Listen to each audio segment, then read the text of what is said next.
You may not be entirely present.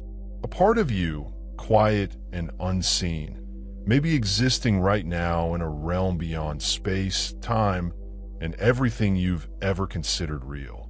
You don't feel it in the midst of your morning ritual. You don't hear it in your inner dialogue. But behind the buzz of your mind and the push of gravity on your body, something deeper is stirring. A version of yourself that has no memories, no age, and no limitations. It's not a dream. It's possible that a deeper part of you is awake somewhere. Physics teaches us that we live in a four-dimensional cosmos. Up, down, forward, back in time. Nonetheless, our greatest theories, which attempt to unify everything from black holes to quarks, argue that extra dimensions are not just feasible, but also required.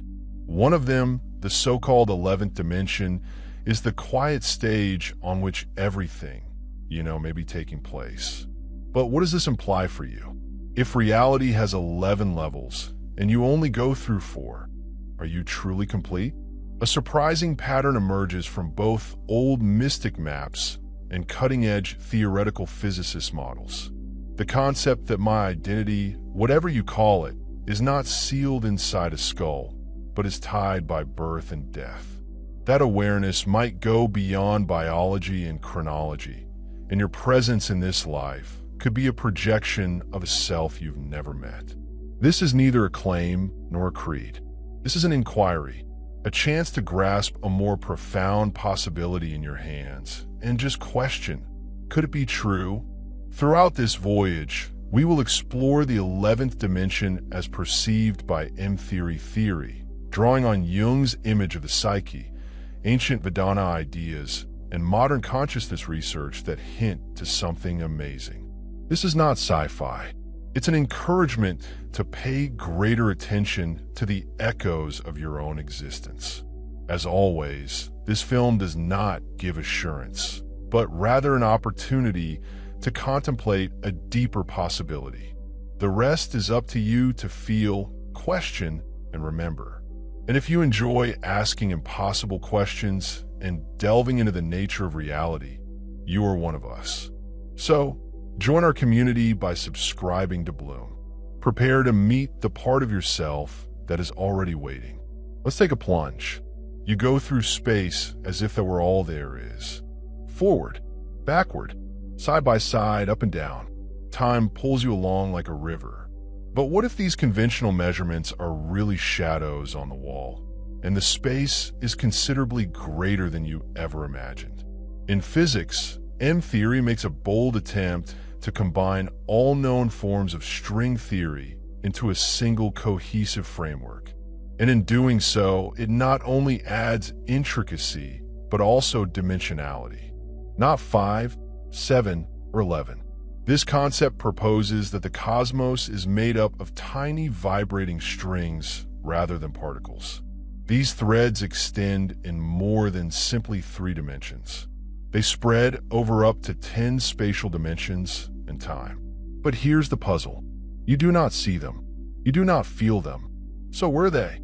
They're compressed, folded so tightly that they are invisible, like threads coiled into the thickness of a paper. You exist on what physicists refer to as a 3-brain, 3-dimensional membrane floating in higher dimension space. You are immersed in this sheet like a figure created on a piece of paper, unable to raise your head to view the world around you. Yet that space exists in this higher dimensional reality. Entire worlds, entire realities, may be piled like pages in a book, only micrometers apart, yet divided by a direction you cannot ever imagine. These brains can collide, wander, or ripple in response to gravitational echoes. According to certain ideas, the Big Bang may have been caused by 2 minds colliding. This is not a fantasy. These concepts originate from the brightest brains in theoretical physics. Edward Witten, one of the M-theories. Architects did not create the 11th dimension as a story twist. It developed as a mathematical necessity, a realm where gravity and quantum forces might finally communicate. But here's a gentle suggestion. If you were created within a lower dimensional brain, your perspective is influenced by that restriction. You cannot see the 11th dimension because your senses were never built to do so. What else were they not intended to see? What does it signify for the formation of the self if reality includes structures that you cannot perceive? Are you merely a product of your mind? A local emergence of biology and memory? Or may aspects of your consciousness and identity be touching dimensions that your body cannot follow? When you get a strong sense of déjà vu or are drawn to something you can't explain, perhaps your mind isn't playing tricks. Perhaps it's the echo of a presence that dwells in a place your eyes cannot see.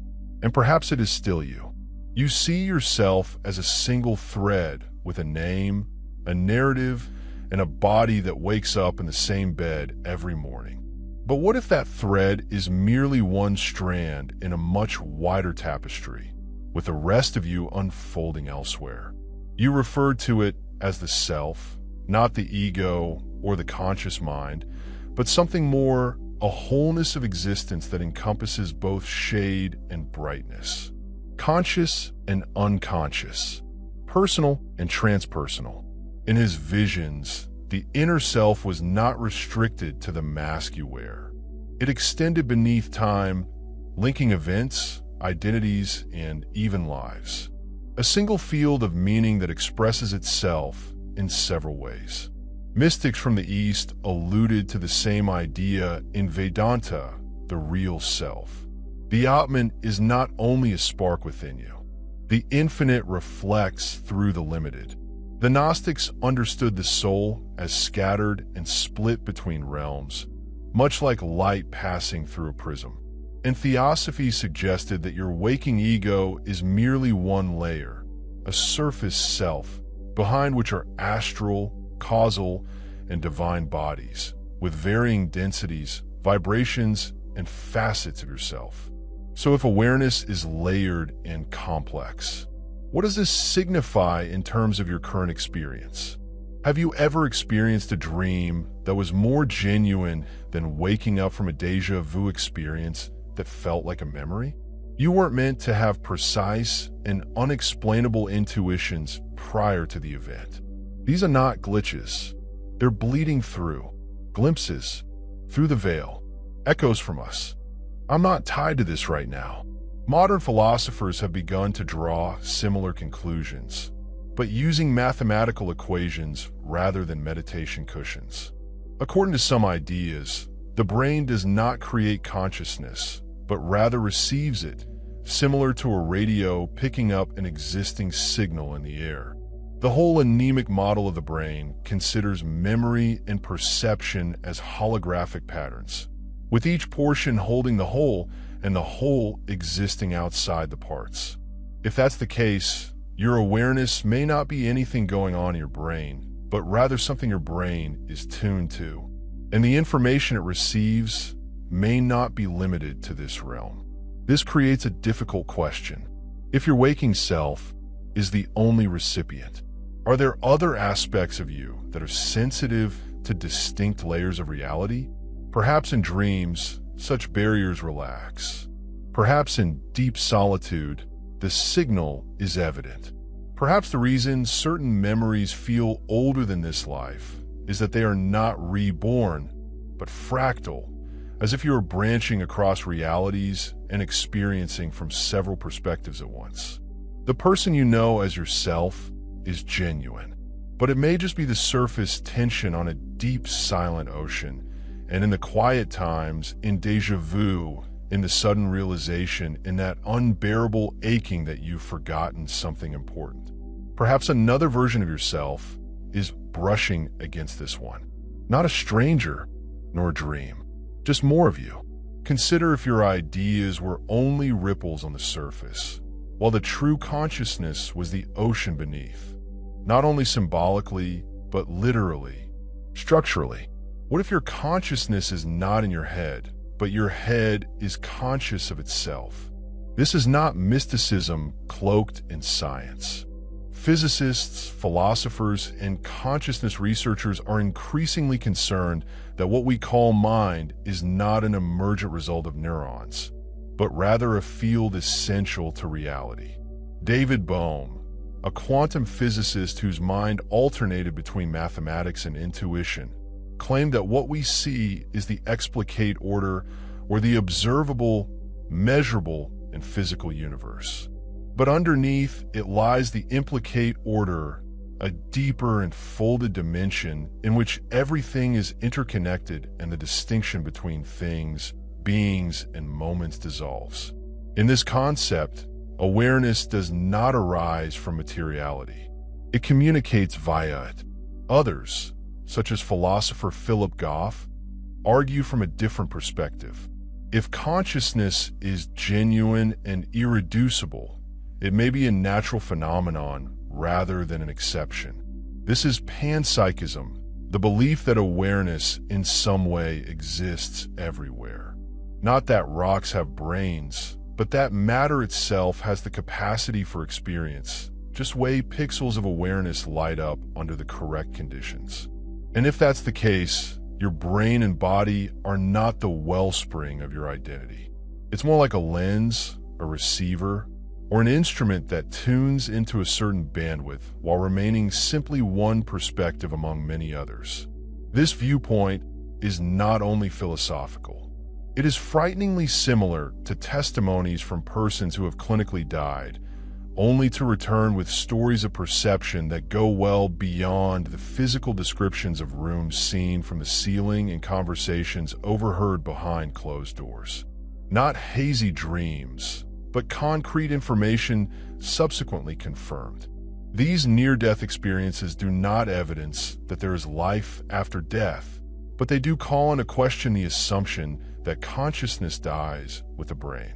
And if awareness can exist independently of the body, even temporarily, what does this say about its origin?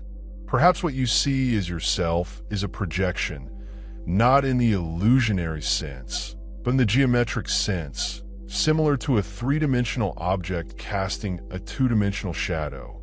Your awake mind, your linear memories. All of it might be the shadow, the genuine structure, or the whole self in higher dimensions. It is not true that you're living a lie. It's that you're experiencing one aspect of a much bigger truth.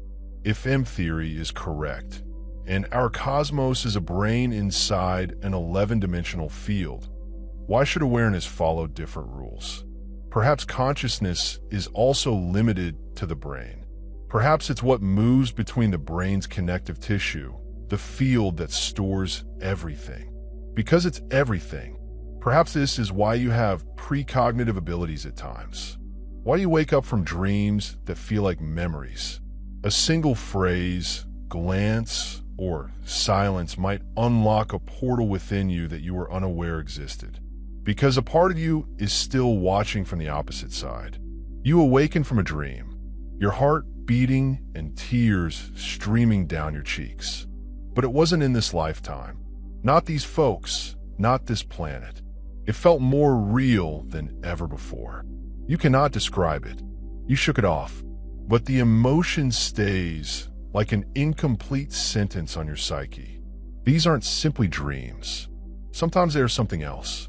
Throughout cultures and generations, individuals have described visions, lucid states, and times of uncanny knowing that defy explanation. A youngster explains a place they've never visited in great detail. During intense meditation, a person experiences himself dissolve into a wider presence rather than emptiness. I am watching from beyond. Psychedelic trips, mystic occurrences that occur unexpectedly. Déjà vu causes unsettling dizziness. These are not oddities. They might be fissures in the floor of our seen world or profound meditation. The self-definition line frequently blurs. The visual acuity deteriorates. There is still consciousness, but it stretches. Some people describe meetings with a version of themselves that is both personal and foreign. Wiser, older, transcending time via breath work, theology, or even mourning. A similar phenomenon arises. People experience moving outside of their life story and coming into contact with a presence that seems familiar yet larger. Not an angel, not a delusion, but more complete manifestation of who they may be, as if the person they are here is simply one window in a much larger home, which is sometimes quieter. A rapid shift in feeling that makes no sense. An intuition that appears entire, like a recollection before the event it depicts has occurred. A weird attraction to a location you've never visited. This was followed by an unsettling sensation of recognition. Once you arrive, science may struggle to quantify these moments, but it does not dismiss them. Research into dream states, theoretic experiences, and near-death consciousness is revealing common themes, including accounts of hyperreality, timelessness, and layered identities. Some researchers now believe that consciousness may briefly divorce from its regular neurological constraints, providing access to states or realms that are often unattainable from a dimensional perspective. These might be resonance moments in which the frequency of your physical self connects, although temporarily, with a version of you that exists somewhere in another fold of time. Another perspective of existence. The interface causes the curtain to thin, allowing you to touch yourself from beyond. According to Jung, the self communicates through symbols, synchronicities, and dreams rather than words. Ancient seers believed that the soul communicated through signs. Modern theories of mind propose that consciousness may exist on a far broader spectrum than we have previously mapped, with dream experiences and intuitions serving as data points from the edge. So, what if those edge experiences are central rather than marginal? Not interruptions, but invites. What if you don't imagine a presence monitoring you silently behind your thoughts? What if that presence is you, somewhere in the 11th dimension, not floating above or looking down, but moving alongside you? Always, a higher self may already be awake. Not a god, nor a guide, just the part of you that has never fractured, never forget, never fell asleep during the narrative. Perhaps it occasionally crosses the spatial curtain, not with solutions, but with a feeling, a peaceful recollection, an unexpected realization, a heartbeat that communicates, I am still here, without making a sound. And in that moment, maybe you're finally ready, if only for a breath. Perhaps remembering who you are entails increasing your presence rather than delving deeper in a thought. You've spent your entire existence as a single individual with a name, a voice, and a history of choices. But what if this identity is merely one aspect of a multifaceted jewel? What if the rest of you isn't lost, but rather living somewhere else? Not in the future or in the past, but in a realm where time isn't linear and the self isn't fixed. The 11th dimension is more than simply a scientific idea. It's a sign, a pointer, a means to conceive the unimaginable. Your awareness may be huge, multi-threaded, and working in places your senses cannot reach. Perhaps the lifestyles you fantasize of aren't yours. Perhaps you experience a reality that defies rationality. It's because logic is a local language, whereas you speak a larger dialect. There is no tangible proof. There is no equation to answer the question. Only the gentle weight of your own inner knowledge. The subtle hunch that what you've labeled AI is only the beginning. If that's the case, this life, personality, and moment are only part of the tale. It is a chapter. Other pieces of your narrative may already be emerging on the dimensional pages around you. Watching, waiting, whispering, not to drag you away, but to remind you of what? You're not broken, not tiny, but incomplete. And perhaps it is the most beautiful thing. If the rest of you is out there, What will it take to feel complete? We aren't here to find all the answers. Just remember the important questions. Thank you for watching.